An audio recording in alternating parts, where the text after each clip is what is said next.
Hey guys, how's it going? This here's Tracilyn. I'm also known as VCat. I'm out here in the woods just north of Lickdale, Pennsylvania. My stumping grounds for many, many years. Been catching up the last 40 years of my life. I just turned 41 a couple days ago.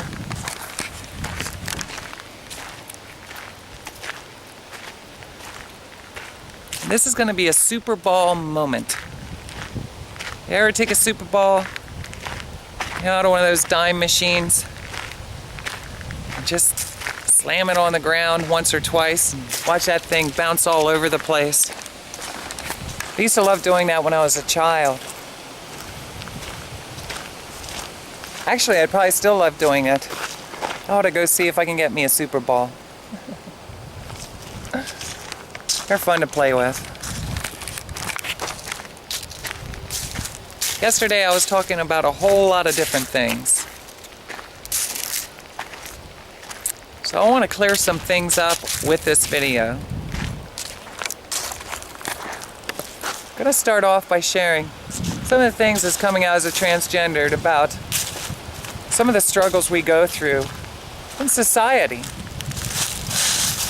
If people have any kind of inkling idea, you know what an inkling? Just an inkling, suspicion.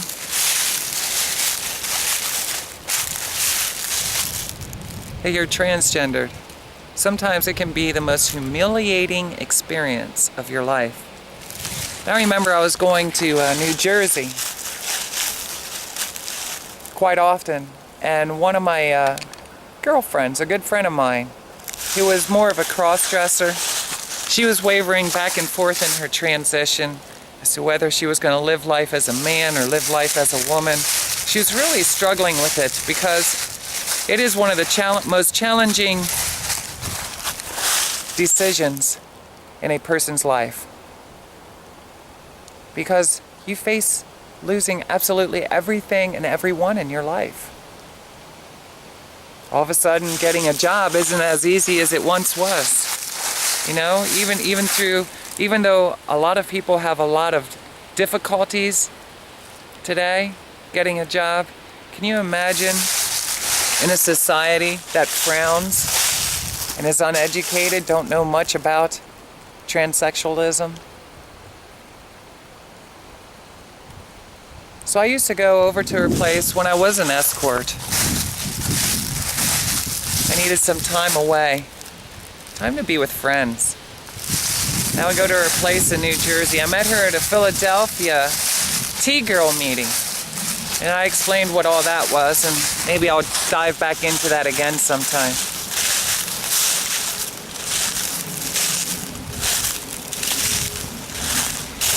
I remember a situation I was reflecting back on when we went to a local department store to go shopping together, and she was dressed as herself, as a lady. These were in the beginning months or first year or two that I was out. Maybe a little bit longer. It's a little unclear to me right now, but went to her house and we decided to go to a department store, and I'll never forget when we both walked in through the doors and we were surrounded by people laughing at us. It started off with one or two people, and before you knew it, it seemed like the whole store. That's what it felt like. It felt like it was the whole store that was laughing at us. I mean, if I were to say about 15 people, I'd probably be underestimating it. It was a horrible experience. But obviously, since I wasn't from that area, I wasn't as affected by it as if it would have been in my local city. We kind of got divided up because obviously we were both very nervous, and we're trying to pinpoint, how did they even recognize that we were transgendered? Sometimes as you're going through your day-to-day walk, you just get so comfortable being yourself that you're like, did I miss something? Do I have 5 o'clock shadow kind of popping through? If that would be the situation, is it the way I have my makeup on today? Is it the way I'm dressed today? What is it that gave it away? You start wondering about these things. And I gotta be honest, I was kind of thinking, I don't want to hurt her feelings, but I was kind of thinking that it was probably that they recognized her. We're both very tall. You know, I'm 6'2". I'm not sure if I had heels on that day or not. I don't know if they recognized her, if they recognized me, or the two of us together, because I noticed at that stage that I was in, if I was alone, very seldom did I run into any kind of issues. Very seldom. I've been very blessed in that area. So I didn't want to put the blame on her and make her feel bad, but that's the way that I was feeling, and she was feeling just the opposite. She told me, she said, I come here all the time and I never had this problem, Tracilyn. They must have noticed you. Maybe I shouldn't go out in public with you. I mean, this is how harsh it gets sometimes, that maybe I shouldn't go out with you in public because I'm going to be spotted, and I live here. You know, I live in this town. So that was very hard on us. We split up in the store and eventually met up with each other. We checked out. It kind of calmed down a little bit. It was like people were following us around, kind of laughing and pointing and stuff. It was a very humiliating experience.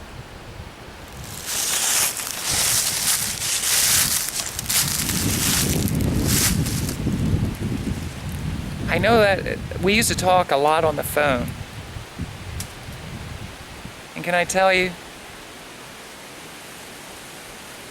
Oh, what's going on here? Oh, my battery is... Oh, hold on, I gotta change my battery. There we go, now we got battery. So can I just tell you, we used to spend a lot of time, share a lot of time on the phone talking. When I was traveling on the road and stuff, I had a lot of downtime. She was one of the friends that I would call to talk to. And it really hurt my feelings because she really felt strongly that it was because the two of us were together, and therefore she didn't really want to go out in public places with me. You know, sometimes even in the community, sometimes people's emotions will get to be very sensitive in that area, and they feel very strong that even just hanging around you will kind of give their selves away, especially if they're living in their, you know, in their hometown. They ain't gonna want to go out in public with you. So know that it's not just in everyday society that this stuff goes on. Even amongst ourselves, sometimes there's mild disputes. So it can be a very painful experience. I love her greatly, and I don't want to share too much about her life story. I want to stay centered on myself. I didn't mention yesterday that I was in 2 mental facilities. I had my struggles years ago, throughout my life, wavering in the fact of, why am I here? Why do I even bother doing anything? Sometimes it seems like the whole world around you just dislikes you, everything about you. So of course, with severe depression, it can get a hold of you and make you feel like ending your life. And you think of all kinds of creative ways. Especially when you come to seasons in your life where you hit rock bottom.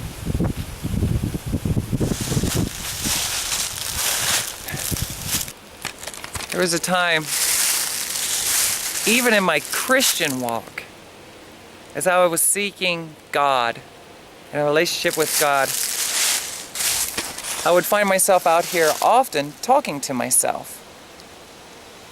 Reflecting back on it now, I was talking to myself. Back then, I thought I was talking to a God out there somewhere. Okay? And it's not uncommon to be taught in the Christian faith to speak when you're praying. Whether you're down on your knees or you're sitting or you're driving, no matter what you're doing, just like now I'm talking to the camera, that it would be okay to be here in the mountains, and this is where I would come to talk to God, wherever God is, all around me. One time I was in the back of my sister's yard, and things were really boiling up in my mind. So I was talking to God. Only she didn't see it like that. She was really scared because she knew a lot of the struggles that I was going through at that time. She thought I was losing my mind. She didn't get the fact that I was actually praying. And when I pray, sometimes it's more like a conversation. Sometimes, maybe sometimes I'll feel a little anger or be upset with what I perceived God to be. And I would take my life situations and things that I was struggling with at that time and share it with him, her, with God. So of course, he didn't go without making a few phone calls. I was committed into a hospital to kind of be evaluated. Then after being in with the local hospital, I ended up going to a local facility. You know, they call it, I don't know if it's called a mental institution or what words they use nowadays. But can I tell you, I was only there for 2 or 3 days. You know, they realized, just like anybody else, I'm just going through some struggles and things will be all right, things will work out. They just wanted to make sure I wasn't going to harm myself or anyone. And understand, I never felt to the point of harming anybody else. It was usually myself. And that's a horrible feeling to have, you know, when you get down on your luck and things are running through your head continuously, that you just kind of want to disappear, however that is. That was my first experience. Not a whole lot to share there. I made some friends while in there, you know. For some reason, no matter where I seem to go, when I'm in a community like that, I connect with others pretty quickly. They gravitate towards me. It's the entertainer in me, I always say. I make people laugh. So I was in that mental facility for those 2 or 3 days, lifting up everybody else's spirits. And can I tell you, it took me away. It distracted me from all the issues that I was struggling with. And I realized everyone around me, we're all struggling. And it's not just with being transgendered or whatever situations I was going through. These individuals were going through all kinds of things.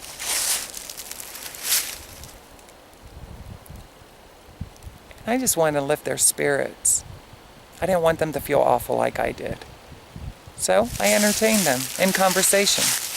Maybe shared a joke or two about my own life. You know, if you can laugh at yourself, you usually can make the other people around you laugh. The second time around, I was in a little bit longer, probably about 2 weeks, 2.5 weeks.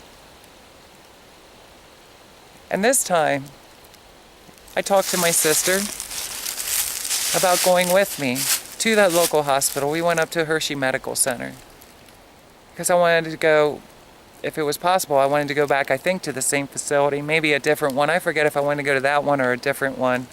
So that's why we left our hometown where we were and went somewhere else. And can I tell you, the people in Hershey Medical Center, they were great. They were fantastic, very understanding. I'm the kind of person that when I start talking to physicians or specialists, I will be very, very open with everything I'm struggling with because I want to be the best I can. You know, I'm a very open individual, as anybody who ever met me understands that. So with that, they had me go over to a facility that was located in Harrisburg. And I remember when I first got there, can I tell you, I was just very, very negative about everything.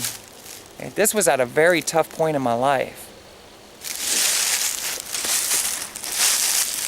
While I was there was a whole lot of other people that were there going through their own struggles. And we used to get together on a daily basis in a group meeting. And there would be like a leader, like a counselor. She would hold like a small program. And then she would give us all the opportunity to share with a response with whatever subject she was talking about at that time.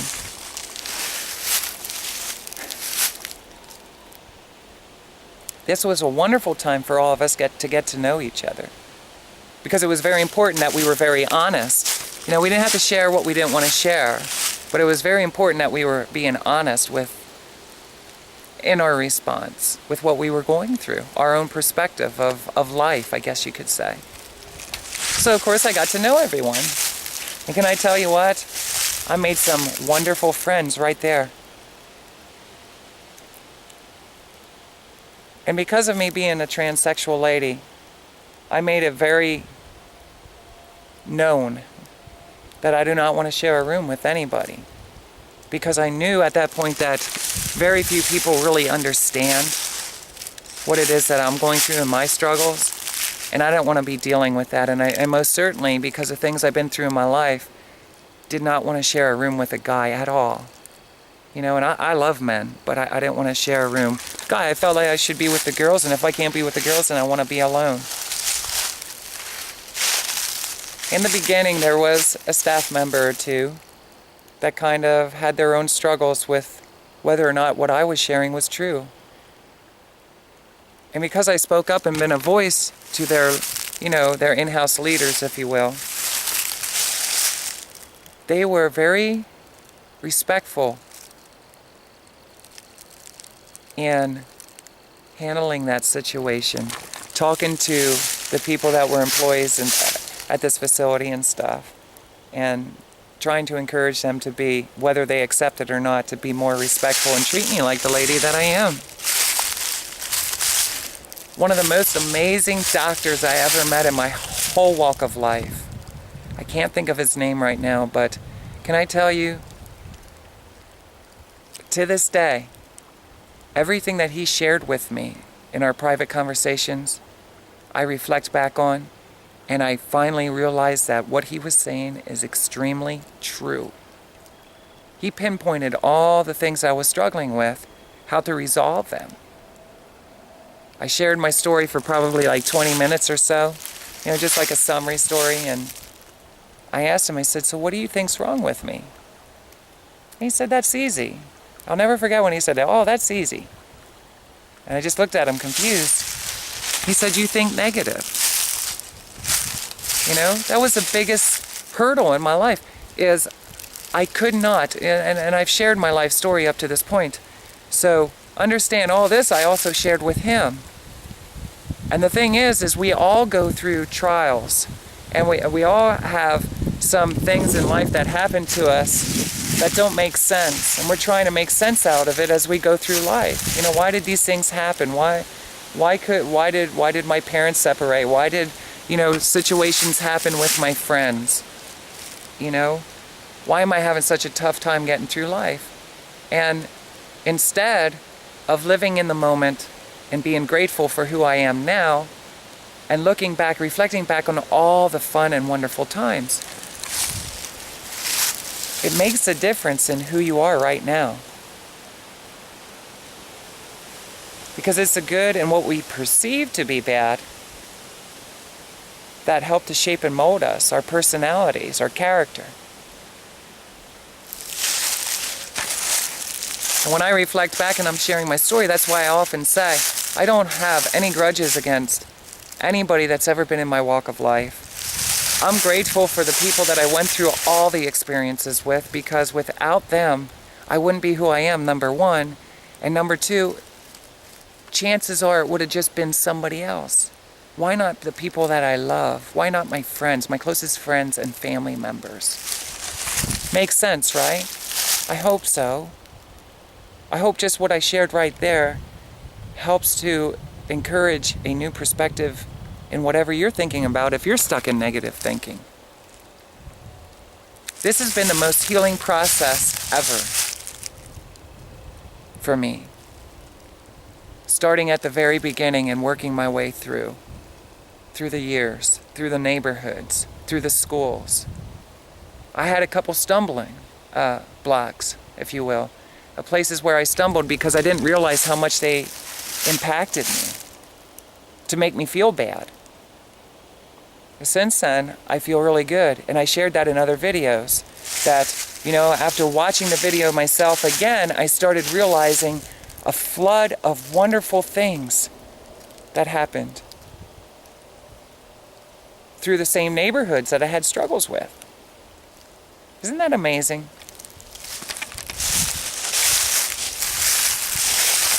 He also introduced a movie to me, and he gave it to me without really saying much of anything.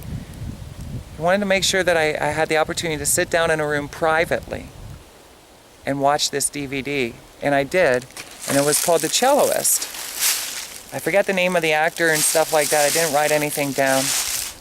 But can I tell you, although not identical, it's pretty close to a lot of things. It gave me a lot of answers. And I reflect back on that movie, and I realize every time I play the guitar that that's me, I'm the celloist. Because while I was in Ohio over the last year, all I did was play my guitar and sing my songs that I wrote a year or two prior to that. And much like when I was a child living in, or a teenager living in at Lebanon Village, remember in other videos, if you have not, and it's in the video, where I started turning to music and playing the guitar as a means of escape from my reality. Understand that I'm not trying to escape my reality anymore. But it's very therapeutic for me, because whenever I'm stressed out, whenever I'm sad, whenever I'm mad, whatever, any kind of negative feelings or negative thoughts that are in my head, when I pick up the guitar and start singing those songs, it seems like I have instant healing. It may take a while sometimes, but I take all that energy that may be perceived as negative, and I put it into strumming, singing, and my imagination slips away. It's a really wonderful experience. That's why it's very important that we find what we are passionate about in our heart, what we love the most in our heart. For me, it's music. I don't know what it is for you. It could be anything. Anything. Also, something that's very therapeutic for me is not only playing and singing, it's recording. Recording music. I can get lost for days in a studio, just working on a project. And I forget absolutely everything, even that I exist. I just become so saturated with it. I also do it when I'm speaking. Just start forgetting about any negative thoughts. They all disappear. Now understand, I'm not trying to do it to escape. It's more like a healing process. And it needs to be done on a regular basis for me. And if I go too long,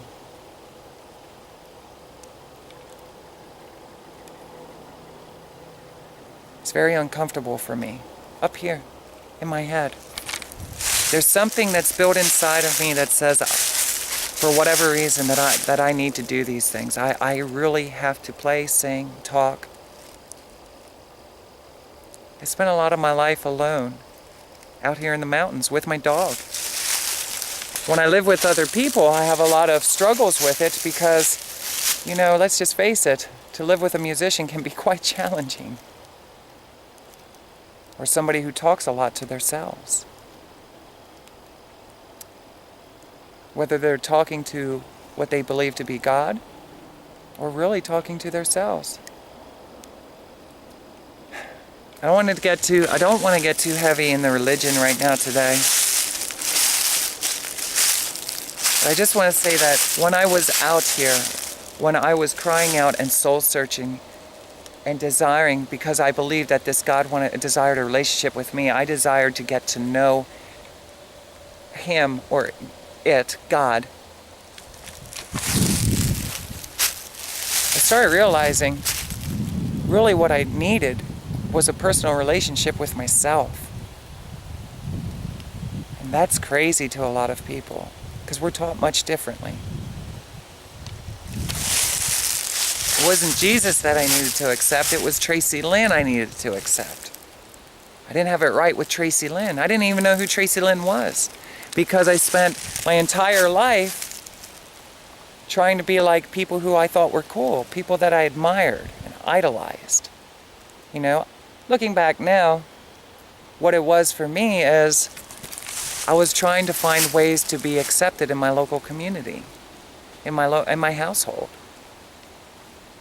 And I gravitated towards things that I was attracted to, which was a lot of musicians. you know? Movies, television, actresses, models.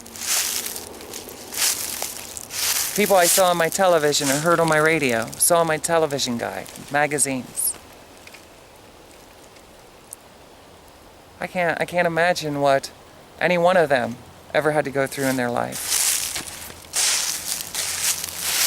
But now today I can say that there's nobody else in the whole wide world that I'd rather be than me. I really love myself and I love my life. Some of the circumstances I don't care about.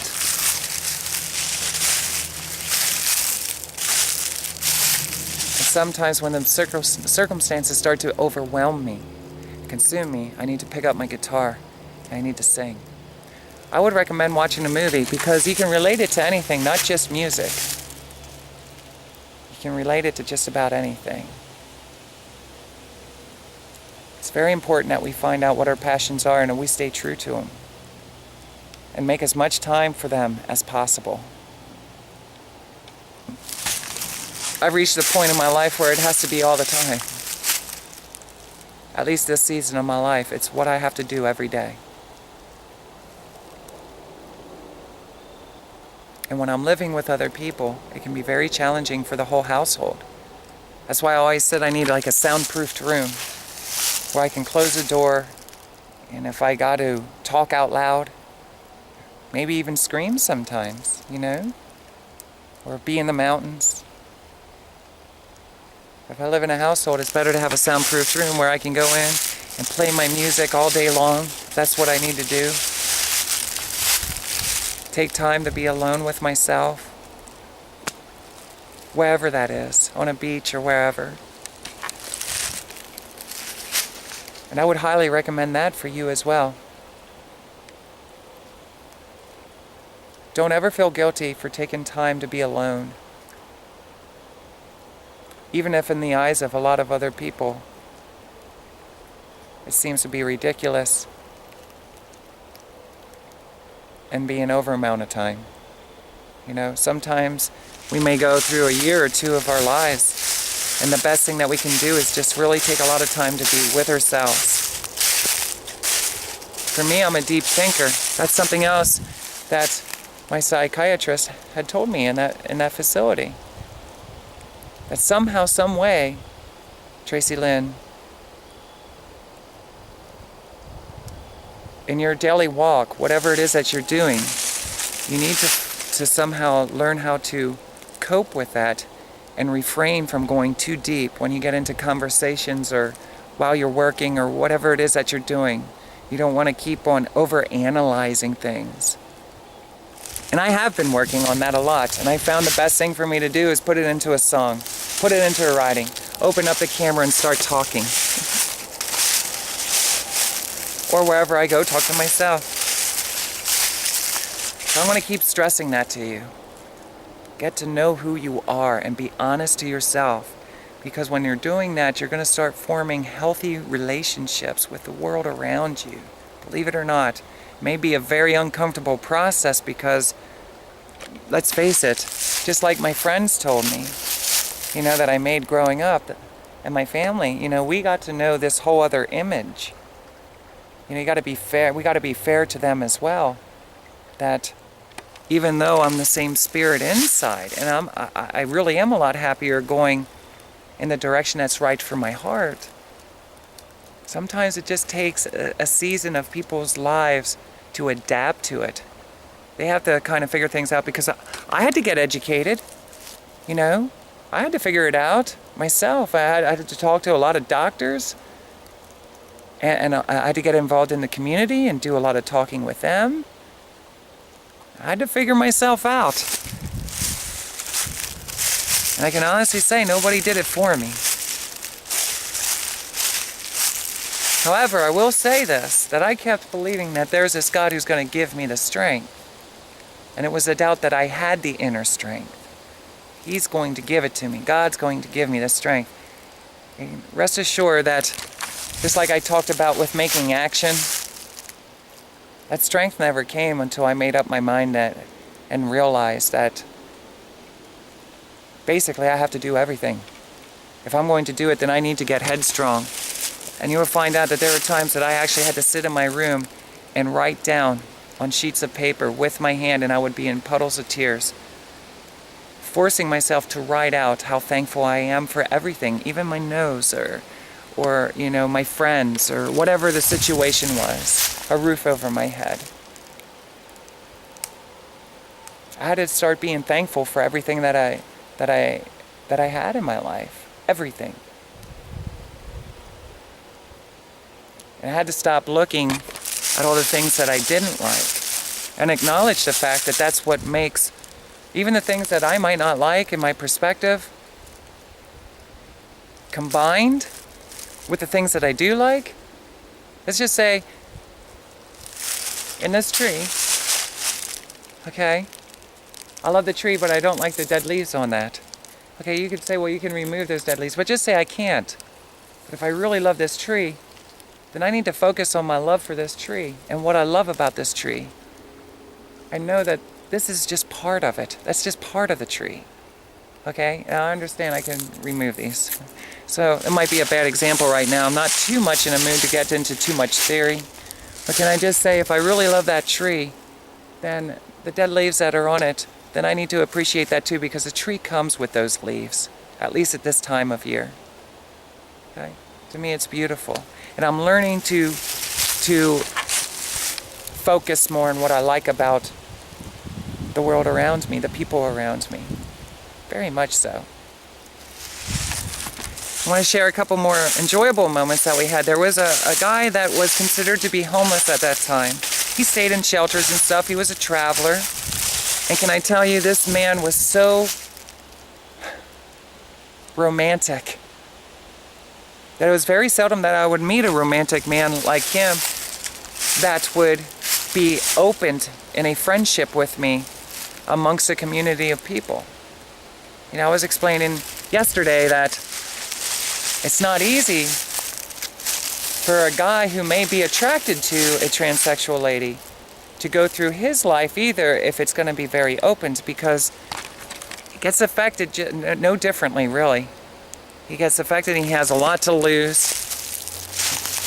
And a lot of that is just right now at the temporary position that we are in, is its lack of education and understanding. But it's starting to happen. More and more people like myself are beginning to talk and share their life story in hopes that it will inspire people and get connected to let the world know we're not any different than any other human you met in your life. So of course we got to know each other right there in our little circle where we're sharing our perspective on what the subject was discussed about. And can I tell you that we had books and different things to carry back and forth. We had to go to these classes, like it might have been 2 or 3 times a day, you know, just for like an hour or so. Then we'd have free time, we'd have our lunches and stuff. And can I tell you, he would always come to my door and he would ask to carry my books and my belongings. You know, I felt like a schoolgirl when I was there. He treated me very respectfully. So he'd carry my books, and he'd talk to me, he'd tell me, he'd compliment me, he'd tell me how beautiful he thought I was, how friendly he thought I was, funny, you know. And we'd even go and have our lunches together. He would meet me and walk with me there. And, you know, we would sit and talk with everybody else too. And I noticed that his attraction to me was becoming stronger. He wanted to share more time with me. I spent a lot of time walking in that facility. They had a hallway that kind of went around in a square shape. There was like an inside building. Well, let me just say, this was on like a 2nd, 3rd, 4th level. I'm not sure what floor we were on. But when you would have your classrooms or your bedrooms were kind of off the hallway to the right. And then you had a hallway that kind of walked around a square that on the inside were the elevators and the offices and stuff. So the hallway just kind of went down, back, over, back. So I just kept walking around this. They told me that because I'm also into physical fitness, that also helps my mind to decompress a little bit. I work out. I used to work out all the time. If I wasn't doing music and talking, I was working out. always staying active. And when I'd start walking around that facility, a lot of the people, it was weird. It was like you're creating this energy, you know? People were first looking at you like, what is she doing? All she does is walk, walk, walk, walk on you know, the downtime of going to classes and eating and stuff. And I would usually do it after we ate. And a lot of that was, I want to keep myself slimmed down, and I don't know how long I'm going to be in here, so I need to start taking care of myself. At that time, there was not a fitness center anyway up on the level we were staying on. So that's what I was told I could do, and I did it. And I like to speed walk. So, wouldn't you know that a lot of the people that were staying on that floor, they'd start coming out and walking with me. They wanted to get to know more about me, and they would share all kinds of funny stories about their life as well. Can you imagine how I felt? In a way, I felt like a leader of a pack, because I would usually initiate it. And then it got to the point, because, understand, I was there for 2.5 weeks, that on the times that I wasn't doing it, I didn't want to sit in my room. I have a habit of, if I'm in a quiet room, I'll stare out a window and my wheels it'll start turning too much. You know, I'll start thinking negative. So they would kind of peek their head in and say, Tracilyn, we're out here walking. Why don't you come walk with us? So now they're encouraging me. Come out. Basically, come out and play. Twisted sister, come out and play. That made me feel really good. I was connecting with these people. We were in a situation where we're looking to pass time, and we're going to be here for a little while, so we might as well make the best of it. So we'd sometimes play different games that they might have had there, or we'd tell stories and jokes and entertain each other, maybe charades or something. But this guy, he knew I loved music that much, and I think I said this in another video, that he would actually take a couple snacks back to his room, and he'd wait till later on at night. And I'll never forget the one time that he actually used to borrow the stereo, the office stereo, and then he would invite me back to a private room, quiet, where he would set up a very romantic atmosphere. The music would already be on. He'd have the chairs kind of sitting in a very nice and orderly. He'd clean up the room for me, and then he would come get me, take me back. And then he would share some of the snacks with me. And I'll tell you what, it brought me into tears sometimes. Because really, I would have to say, you know, it's not that I necessarily need to be pampered to all the time, but that was kind of missing in my life. You know, that romance. And he offered it to me. And I remember we got into a very heavy conversation without going too deep. But that's when he started announcing, you know, I know you're transgendered, and I know what the kind of the life that you're kind of living. I know that you do adult entertainment and things. And he said, I just want you to know that I don't care. I care about you. You're fun to be around, and you're really nice. You're so sweet. You know, and he just, of course, he laid the butter on the bread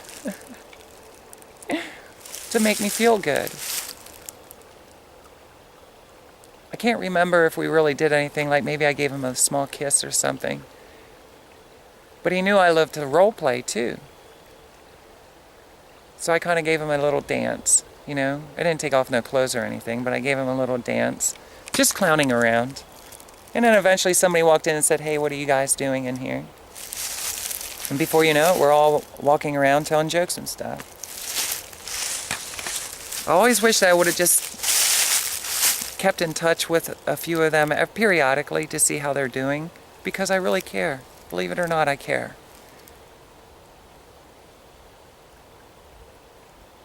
And it was a wonderful time to connect with others and develop a friendship, even though it was temporary. You know, it's very painful when it's time to check out and you see people and they're starting to cry, you're crying, because now you don't want to go. And even the people in the office, you know, sometimes even the doctors, you know, because they really do help you, and you develop that relationship very quickly. If you're opened and you're willing to talk, that's what they're there for. And it's amazing. I got goosebumps on me right now. I can't show you, but it was an amazing experience for me. So I would say to anybody Don't look down on anybody who goes to what they call a mental facility, if that's what you want to title it as. I don't know what the proper terminology is. I'm sure there's something much more respectful to say. But, don't be afraid yourself to ever visit a facility like that. If you have to take a week or two, a month, whatever it's going to take to get the help that you need to get your head cleared up. That's all it is. It's like taking your car to a garage and having the engine tuned up, so it runs better. And that's taken me a long way. Years later, I'm still reflecting back on my experiences within that facility, and I love them guys. There's so many times I think after it's too late, I wish I would have sent them a card. And I think I did for the first year or two. I would send them a note, or I'd call them. I was one to make phone calls because I'd be sitting somewhere and all of a sudden a lot of things would go through my mind, and I wanted to tell them how much I cared about them. I would even ask to speak with the doctor. Could I speak with so-and-so? I just want to, tell him how grateful I am. And to this day I am. That's one of the best choices that we ever made. I remember while I was in that facility that I didn't get a whole lot of visitors. I got one or two. And can I just say that I was very grateful for that. Because a few of the other people, the patients, if you will, other people that were there, they were getting visitors on a daily basis where I wasn't. I felt very lonely when it came down to that, but I tried not to focus on that too much, because I was doing what was right for me. But a gentleman that I met that became a very good friend of mine through being in the entertainment business, he used to come in. And I used to cry to him sometimes and say, it's amazing how, people that you work with start to become very close friends and supportive of you. The people that you grew up with and stuff, they kind of, separate. So I had to digest that. And again, I'm a deep thinker, so I'm thinking about this stuff and analyzing it. I have a great deal of forgiveness. I don't want anybody hurt if they see this message and think that I think anything negative about them. I understand we all have our own lives. We all have a different understanding of things, so the people that are in my life now are what matter to me the absolute most. And you do too. One more thing I want to share about that facility is as our feelings began to grow for each other, he's given me what I longed for so long, that attention, someone who desired me, companionship. Someone who was very open, didn't care what anybody else thought. My doctor ended up pulling us in the office, and he told me, he said, Tracilyn, do you really want to be with him? He pretty much is homeless, he lives on the streets. He wasn't speaking negative about him, but he's just like, is this the kind of life that you want for you? I mean, you've been telling me all these wonderful things that you want to do with your life, because he knew I was a musician. He knew one of my biggest dreams was to travel. Travel, sing, play venues, and have a good time, connect with other people who are into playing music and stuff. And he's like, is this the kind of life that you really want, Tracilyn? Because, I'm getting ready to get him a ticket. He's getting ready to get a ticket, and I'm going to send him, up north or something. And I started crying. And I said, whatever the doctor's name was, I told him, I said, I'm having feelings, and this is why I'm having feelings. He wanted to know. He wanted to break it down. And can I tell you, it was very painful for both of us. But the doctor made sense. I didn't see myself stepping out of that facility and to go live on the streets. And to this day, I don't see myself like that. You got to be very careful how you see yourself matters. You got to have a healthy vision for yourself. And I'm not saying anybody who does live on the streets that it's unhealthy. Everybody has a different opinion of life.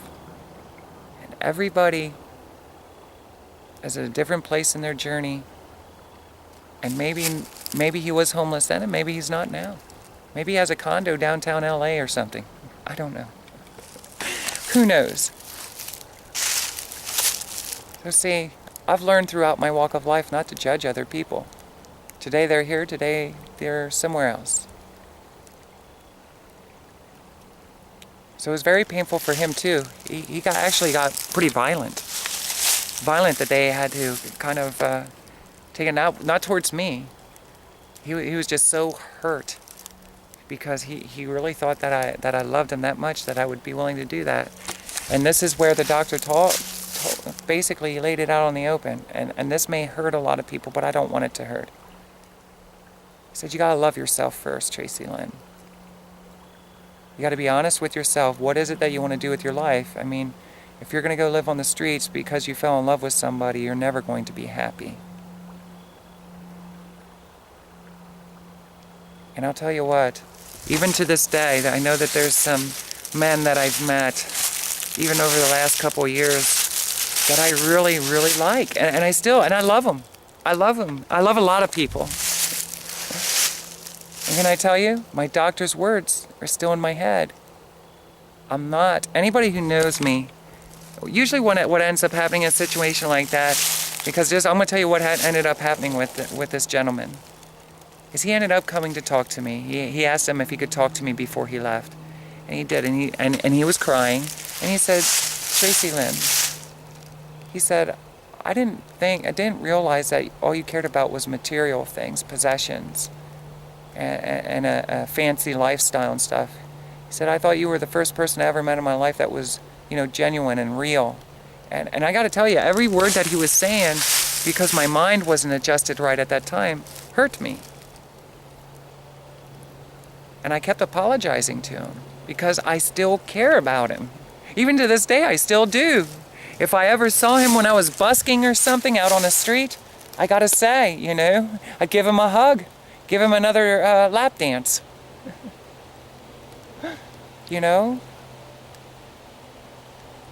Maybe sit underneath a bridge for a night with him and conversate. Whatever, because I still care. But can I tell you something that I've ran into this several times since then, several times. And especially over the last year, I've truly learned that I have needs. And it's very unhealthy for me if I deny myself those needs. And I don't want to get into a whole lot of detail with that right now, but we all have needs. And whenever we deny our needs to ourselves first, our relationships with whoever it is going to be very unhealthy. It's not fair to them, it's not fair to us, it's not fair to anyone. So to some of the guys that I would meet, this exact same thing would come up. They had a different lifestyle. Maybe they have a small apartment somewhere. And they see that I'm going through various struggles or whatever, and they want to open up a door and say, you could come and stay here. But I already know that from my own experience that I lived in bi-level homes with other people. And it was extremely challenging. And the biggest challenge was because I didn't have a soundproof room. So therefore, I was kind of oppressing myself. And when I oppress myself, anybody who does, if you oppress yourself for so long, it's going to start being more like a volcano coming out of you. So if I'm not fulfilling my needs, and I'm oppressing myself and the volcano starts to erupt, guess what? Not too many people are going to like to live with Tracilyn. And even if they love her, if they do for a season, it isn't going to last too long. Okay? So I realized that somehow, some way, I need to provide myself a living space, is what I call it.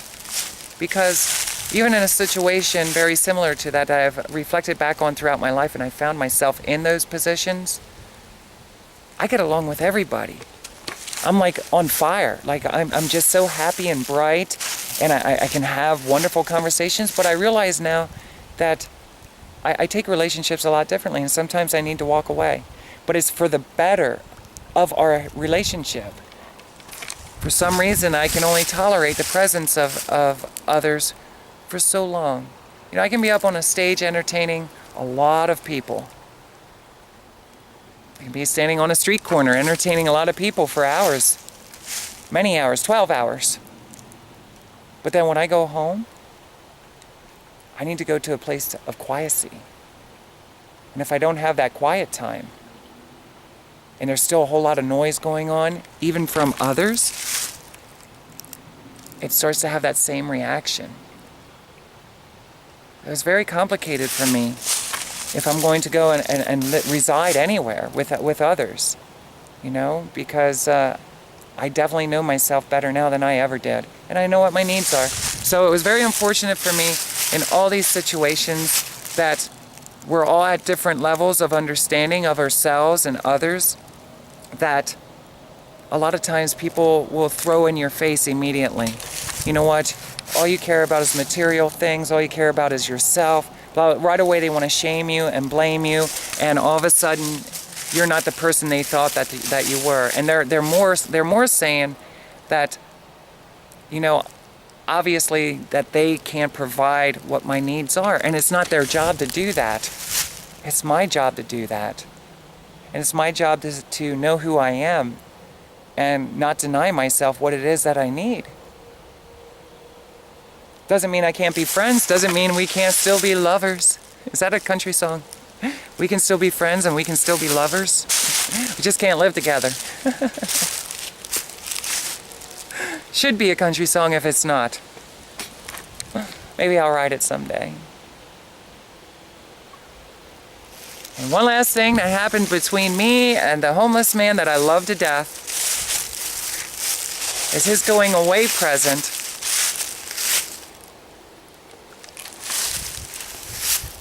was to take a shower together. How are we going to do that in a facility like that? Can I tell you? That didn't last very long because we got caught.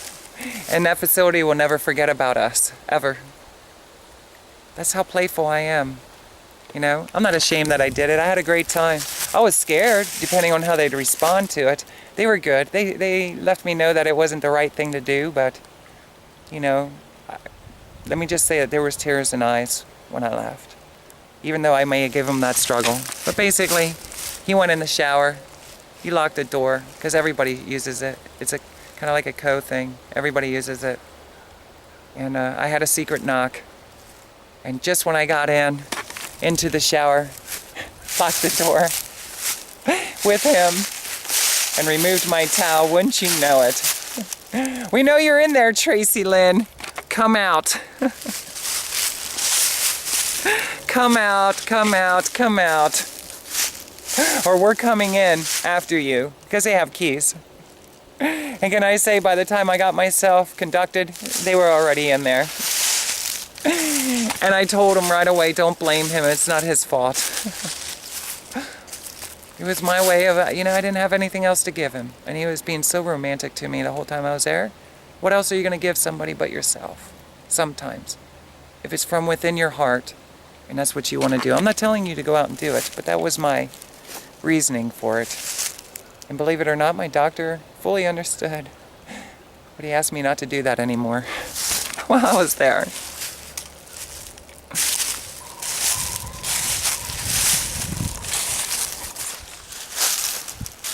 So yesterday I was bouncing around about a lot of different things, and this is kind of still a Superball moment. I'm a busker. And let me tell you something, in the United States of America, try to get your guitar out and go stand on a corner somewhere and see what happens. It doesn't take long before somebody will come along and either give you a ticket, confiscate your guitar, or tell you to move it along. Why is that? I scratch my head a lot of times and I think, why is that? Why is it when somebody falls down so far, they have no other alternative, they can't get the help they need, and they create a cardboard sign, and they're saying, you know, I'll tap dance, I'll do whatever it takes. Can you make a contribution to help me eat today? For whatever reason they have. I got a family. And sometimes those situations, they get carried way out of hand.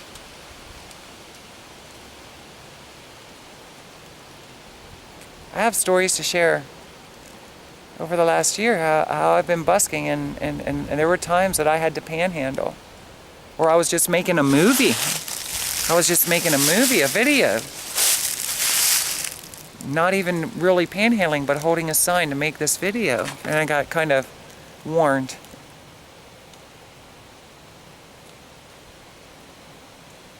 You know, our freedom for a very long time has been gracefully, slowly been taken away from us. And as the generations move along, a lot of what once was no longer exists. They're living in the now, from the time they were born and moving on. And that's great. There's also an amazing history of all kinds of things that we had to endure, even in this country, but in the world.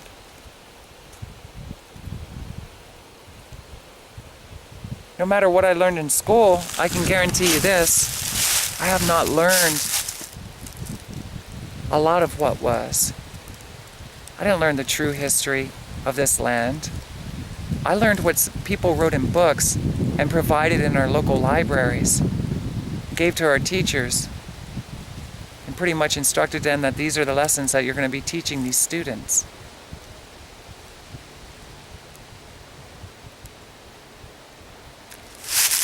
Through my walk of life, I've got to cross paths with people that know a lot about stuff like that. And they'll tell you, some of the literature that's very beneficial to us has been removed from libraries, has been removed from the public school systems.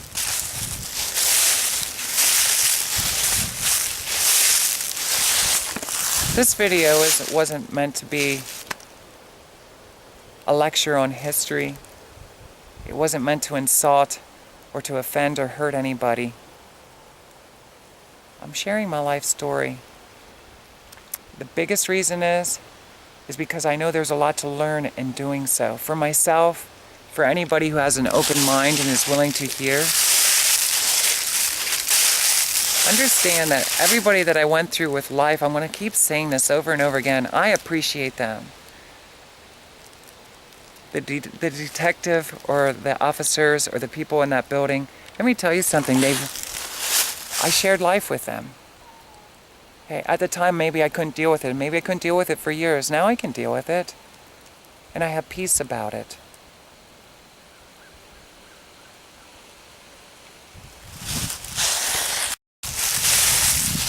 I'm not so hurt anymore over it.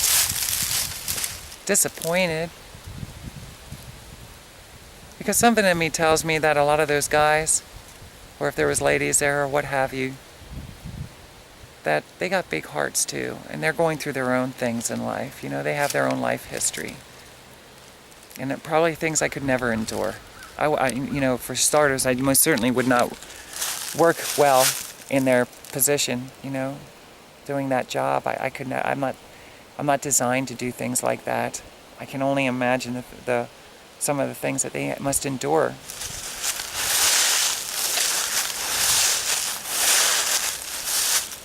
So, I have a lot more to share with you. I'm running out of memory on this side. I didn't want to take up too much time out here today because I'm kind of exhausted. I'm going to take a break for a while before I start sharing the future years. I'm kind of catching up to the year 2009. After 2009, I plan on having a nice summary for you of what life was like from the time I was on a bridge.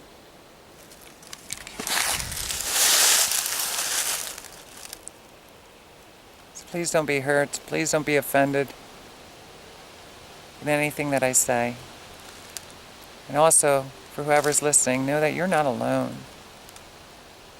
I do endure these things that I'm sharing with you my whole life. I also see the good things. I reflect back on the relationships that I had, like with my probation officer. She was a miracle in my life. I needed her. Maybe these circumstances lined everything up so I'd have somebody to open up to a little bit as I was going through life, because I didn't really have a whole lot of people to talk to. And she would actually take time to listen, you know? And she was always very kind to me. Maybe I just needed somebody in my life at that time to be kind to me, even on the phone. Just to be kind and say, you know, take care of yourself and be good. You know, be safe. So she's out there. Thank you.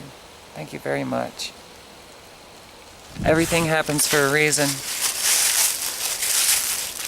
Sometimes things that we go through that might not seem fair lead us into relationships that we would have never crossed paths with any other way.